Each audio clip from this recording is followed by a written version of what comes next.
عليكم ورحمة الله وبركاته. هلقد نقداونيسان وآلا أوفيشيال وانيغو أول هالكينا إبراهيم محمد waxaan idin leenahay kusoo dhawaada ala official had iyo jarba subscribe share kan waa xaqiina anigan waxay ii tahay dhiirigelin intaasna waxa idin leenahay asxaabta kusoo dhawaada maanta waxaan ku haynaa qiso ka dhacday dalka Masar qisadaasna waxay qusaysaa gabar la yiraahdo Rumeysa qisadaasna waxaana ka sheekeen doonta maclimad magaceeda la dhaho Bushra asxaabta kusoo dhawaada qisadii oo dhameystiran insha Allah waa hadda ayaan bilaabi doonaa nala socda qisadaas waxaana ka sheekeen doona Bushra inta aadan bilaabin ka hor waa inaad subscribe iyo share ka noo saartaan ani saan u dhiirgelin igu noqdo aan dhiirgelinta yani aan ku sii socdo insha Allah waa soo dhawaada asxaabta warbaha idin ku dheereeyna qisada inoo bilaabno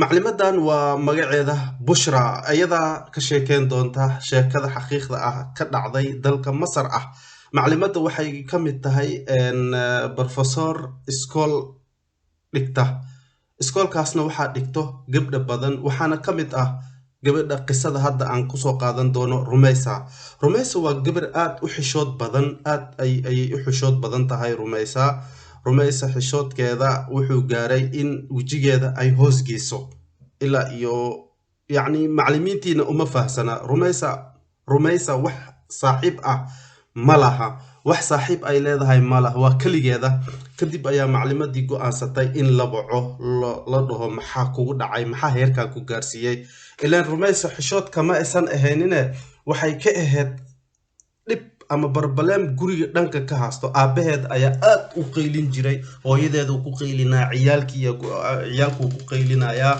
aad ilaa iyo ay ku ooyaan qeylidana mar walba way socotaa Rumeysa waxay maqashaa mar walba qeylidaas iyadoo qolkeeda ku jirto iyadoo hooyadeed la caanayo la dilaayo la garaacayo qolkeeda ayay isku xirtaa meesha ayay jiim iyo wax iskaga sameysaa maclimada Bushra ayaa sheekadaas inoo sheekeysay marka sheekada hore aan u sii socono waxay sheekada sidaas ay u sii socotayba qeylidii ay maqli jirtay Rumeysa aabaheeda hooyadeeda la dilaayo la garaacayo iidan aad yani ay u dhibneed Rumeysa markii dambe maclimada oo xisaabta u dhigeysay oo arimahana ka caabinaysay ayaa xanuunsatay waxa ku soo booday qonfac iyo hergeb maclimadii xanuunsatay bedelkeeda waxa la keenay maclin kale cusub ah ayaa la keenay si xisaabta ay u soo yani ay u barto maclimadu waxay ahayd maclimad firfircoon jecel ardayda inay wax barto laakiin qofkii ardayda cashirka si fiican ugu shaqeyn waayay waxay ka garaacdaa madaxa ardaydan aad ayay uga cabsadaan waayo casharada waxay jeceshahay markii la siiyo in yani ay soo xifdiyaan ilaa ardaydii ay u bixiyeen maclimadii indhaha gaduudneed way cabsi ay ka qabaan darteeda ay garaaci jirtay aad bay u dili jirtay qofkii cashirka ka soo bixi waayay markaas ayay ku tiray wariyada ma maqashaan sambuurada cashirka ku qoran iyo buuga aad ku qorteen waa inaad ka soo shaqeysaan berito asoo saxan oo ka soo shaqeyseen waa inaad ii keentaan haddaad keeni weysaan waxaan idinku xiri doonaa musqusha waxa dhahay maclimada cusub oo xisaabta ahayd maclimadii ardaydii ayay saas ku dhahday waxa ardaydii markii iskoolkii waa la kala tagay kadibna guryahooday kala aadeen laakiin Rumeysa ma aysan aadin gurigeeda sababtoo ah waxay og tahay inay qeyli kaga horeyso guriga qeylidii ayay mar walba soo xasuusataa maskaxdeeda ka dhex yeertaa qeylidaas aabaheedii ciyaalkii ku qeylinayo hooyadeed ku qeylinayo Rumeysa waxay iska aaday wadooyinka emailaha kale ayay iska marmareysaa sababtoo ah gurigii waxay diidaysaa inay gurigaas ay tagto qeylida aabaheeda ayay aad u dhibsatay oo hooyadeedna lagu qeylinayo wiilalka walaasheeda iyo wiil kale gurigana ay la degan yihiin ku qeylinaya marka Rumeysa waxay go'aansatay gurigii inay ku soo noqoto si tartiib dhuumaaleysi ah inay guriga ugu soo noqoto laakiin nasiib daro Rumeysa ayadoo si tartiib ah guriga soo gelaysa aabaheeda ayaa qabtay maxaa dhacay mar walba adiga iyo hooyadaada waxaad dhihin dad nacas ah aad u qayliyey hadallo caatin iyo garaac dil ugu daray. Rumaysa awood uma laha inay wax sameyso, keliya inay uuso ay awood u leedahay. Rumaysa waxay saas ay aheedaba oo aabaheed uu ku qaylinayay ay aad ay u dhib badneed guriga. Iskoolkan markay imaado maclimada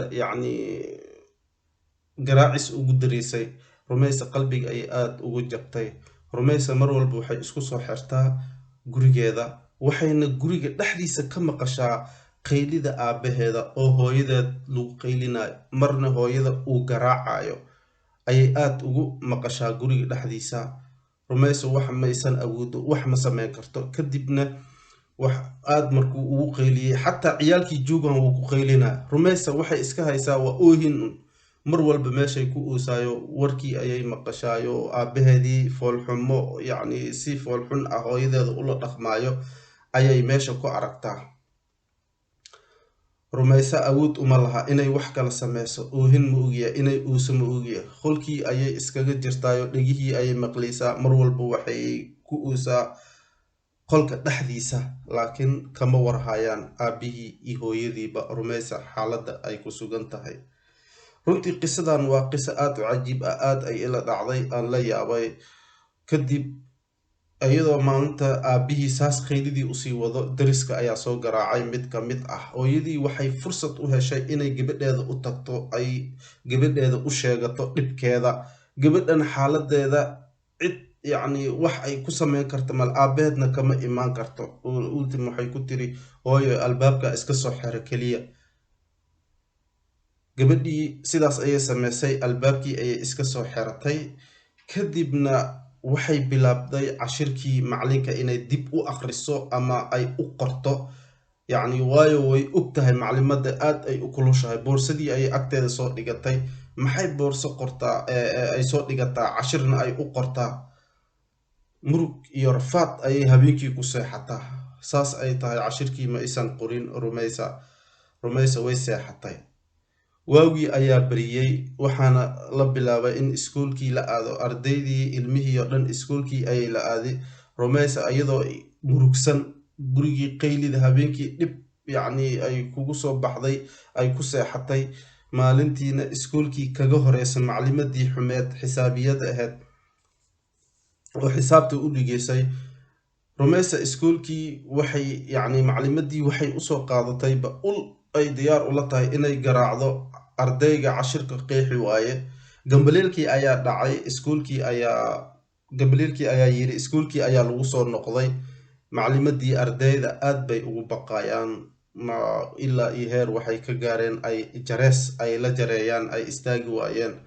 Waxay saxiixaysaa ama ay qoraysaa ardayda xisaabtooda iyo waxooda say ugu soo akhriyaan ama ugu soo sheegaan. Laakiin Rumaysa ayay ku qabsatay, maxaa usoo qori weysay, maxaa usoo qeexi weysay cashirka, oo maxaa usoo diyaarin weysay? Laakiin Rumaysa waxay ku jawaabtay aniga maan soo qorin, wax ma soo qorin, ilaa iyo hadda aad ba u rafaadsanahay, dhibna way i haastaa. Markaas ay maclimadii ku tiri dhibka ku haasto ani waxba igama gelin, maclinan ahay, waajibkayga isaaran waa inaa cashirka si fiican uga soo baxdaa. Maadaama aad kasoo bixi weysay ciqaabtii aan kuu sheegayo, musqushan kugu xirayaa, adoona musqusha xisaabtaas kusoo asxaabta. maadaama sheekada ay nagu dheer tahay, halkan ayaan ku jaraynaa insha allah. soo marka qaybta kale xigta ayaan idin soo bandhigi doonaa insha allah, xiliga xiga insha allah. isla xiligan waxaan idin leenahay asxaabta kusoo dhawaada. halka aad ka daawanaysaan waa Alla Official. waxaad dhiirgelin noo ah subscribe iyo shareka inaad nagu caawisaan insha allah. sidaas iyo nabadgelyo. qaybta labaad ayaan soo diyaarin doonaa insha allah. sidaas iyo nabadgelyo. assalaamu calaykum waraxmatullaahi wabarakaatu.